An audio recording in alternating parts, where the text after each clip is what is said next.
আসসালামু আলাইকুম বন্ধুরা। কিচেন বাঙালিয়ানা চ্যানেলে আপনাদের সবাইকে স্বাগত জানাই। তাল দিয়ে তো আমরা নানান ধরনের পিঠা বানিয়ে খেয়ে থাকি। একবার এইভাবে ভাপা পিঠাটা বানিয়ে খেয়ে দেখুন। খেতে কিন্তু দারুণ লাগে আর খুব সহজেই বানিয়ে নেওয়া যায়।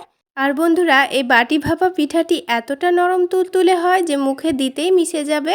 তাহলে বন্ধুরা, রেসিপিটি না টেনে সম্পূর্ণ দেখার অনুরোধ রইল। আশা করছি আপনাদের অনেক ভালো লাগবে। তো সবার প্রথমে একটা মিক্সিং বোলের মধ্যে আমি 1 কাপ চালের আটা নিয়ে নিয়েছি, আর তার সাথেই দিয়ে দিলাম 1 চামচ গুঁড়ো চিনি আর সামান্য একটু লবণ দিয়ে দিচ্ছি।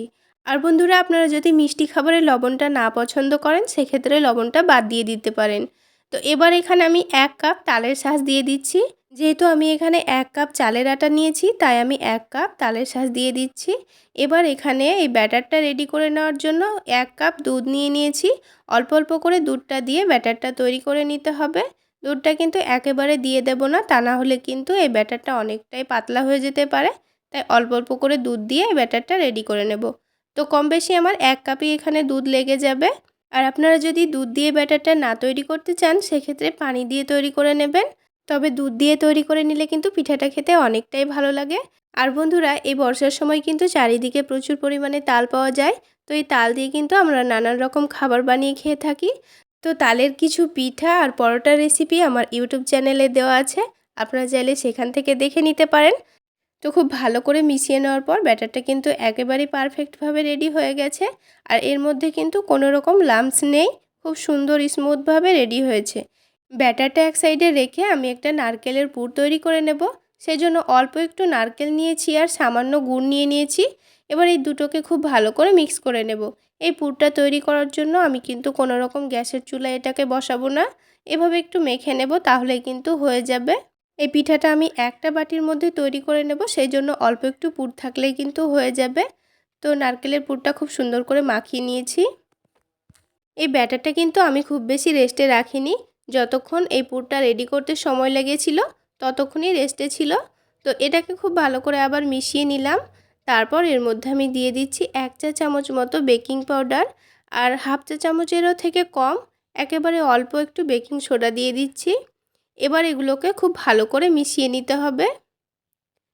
তো আপনারা যদি এই বেকিং পাউডার বেকিং সোডাটা না পান সেক্ষেত্রে 1 প্যাকেট 5 টাকা দামের ইনো নিয়ে এসে এর মধ্যে দিয়ে দেবেন। তাহলেও কিন্তু এটা খুব সুন্দর স্পঞ্জি তৈরি হবে।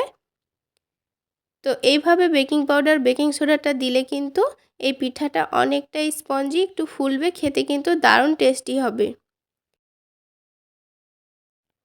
তো এবার কিন্তু ব্যাটারটা একেবারে রেডি হয়ে গেছে। তো এবার এই ব্যাটারটাকে এক সাইডে রেখে কিছুক্ষণের জন্য রেস্টে রেখে দেব। তো এই পিঠাটা যেহেতু আমি পানির ভাপে তৈরি করে নেব, সেই জন্য একটা কড়াইয়ের মধ্যে পানি গরম করতে বসিয়ে দেব। ততক্ষণ কিন্তু এই ব্যাটারটা রেস্টে রেখে দিতে হবে। তো একদিকে কিন্তু একটা কড়াইয়ের মধ্যে আমি বেশ কিছু পরিমাণ পানি দিয়ে দিয়েছি। তার ওপরে একটা স্ট্যান্ড দিয়ে একটা ফুটো ফুটো থালা দিয়ে দিয়েছি। তো এবার এটাকে ঢেকে রেখে দেব। তারপর খুব ভালোভাবে পানিটা ফুটে উঠলে আমি এর মধ্যে পিঠাটা ভাপিয়ে নেব। তো ব্যাটারটা যে বাটির মধ্যে আমি ভাপিয়ে নেব সেই বাটিটা এখন রেডি করে নেব। তো আমি এখানে একটা বড় স্টিলের বাটি নিয়ে নিয়েছি। আপনারা চাইলে বড় বাটির পরিবর্তে ছোট ছোট কয়েকটা বাটি নিয়ে নিতে পারেন। তো এবার এর মধ্যে অল্প করে একটু তেল ব্রাশ করে দিচ্ছি, এতে করে পিঠাটা কিন্তু খুব সুন্দরভাবে উঠে আসবে। তো এইভাবে করে তেলটা ব্রাশ করে দিতে হবে চারিদিকে। তো তেল ব্রাশ করা হয়ে গেলে এর মধ্যে আমি ব্যাটারটা দিয়ে দেব। তো এখানে কিন্তু আমি অর্ধেকটা ব্যাটার ঢেলে দেব, আর অর্ধেকটা আমি রেখে দেব। সেটা আমি নারকেলের পুর দেওয়ার পরে আবার ওপর থেকে দিয়ে দেব। তো এই অর্ধেকটা ব্যাটার দেওয়ার পর এটাকে একটু ট্যাপ করে দিলাম। তো এবার এই নারকেলের পুরটা আমি ওপর থেকে চারিদিকে ছড়িয়ে দেব। তো নারকেলের পুরটা কিন্তু চারিদিকে খুব সুন্দরভাবে ছড়িয়ে দিয়েছি। তো ওপরে যে বাকি ব্যাটারটা ছিল সেটা আমি ঢেলে দিচ্ছি। তো এটা উপরে ঢেলে দেওয়ার পর খুব সুন্দর করে চামচ দিয়ে এটাকে চারিদিকে ছড়িয়ে দিতে হবে। তাহলে কিন্তু এই পুরটা খুব সুন্দরভাবে ঢেকে যাবে। তাহলে বন্ধুরা, আজকের এই পিঠা রেসিপি ভালো লাগলে অবশ্যই একটা লাইক শেয়ার করে দেবেন। সেই সাথে আমার চ্যানেলে নতুন হয়ে থাকলে চ্যানেলটি সাবস্ক্রাইব করে পাশে থাকা বেল আইকনে একটা প্রেস দিয়ে দেবেন। এতে করে আমি যখনই কোনো নতুন ভিডিও আপলোড দিব সবার আগে নোটিফিকেশান পেয়ে যাবেন। তো এবার কয়েকটা কিশমিশ নিয়ে নিয়েছি। তো কিশমিশগুলোকে এই ব্যাটারের ওপর থেকে একটা একটা করে সাজিয়ে দিচ্ছি। এতে করে পিঠাটা দেখতে কিন্তু অনেকটাই লোভনীয় হবে। তবে আপনারা চাইলে বাদ দিতেও পারেন। এটা আমি একটু দেখার সৌন্দর্যের জন্য দিয়েছি। তো খুব সুন্দর করে সাজিয়ে দেওয়ার পর এর মধ্যেখানে আমি একটু নারকেলের পুর দিয়ে দেব। এতে করে পিঠাটা দেখতে আরও অনেকটাই সুন্দর হবে। তো এখানে অল্প একটু নারকেলের পুর দিয়ে দিচ্ছি। আর বন্ধুরা, আমার এই সহজ রেসিপিগুলো যদি আমার ফেসবুক পেজ থেকে দেখে থাকেন তো পেজটিতে একটি লাইক দিয়ে ফলো করে রাখবেন। তো পিঠাটা কিন্তু এবার একেবারেই রেডি। এবার আমি এটাকে পানির ভাপের ওপর বসিয়ে দেব, দিয়ে এটাকে ঢেকে দেব। তো পানিটা কিন্তু এতক্ষণে অনেকটাই গরম হয়ে গেছে আর একটু হালকা হালকা ভাপও উঠছে। তো এই পর্যায়ে আমি এবার এই পিঠার বাটিটা এর মধ্যে রেখে দেব, দিয়ে এটাকে ঢেকে দেব।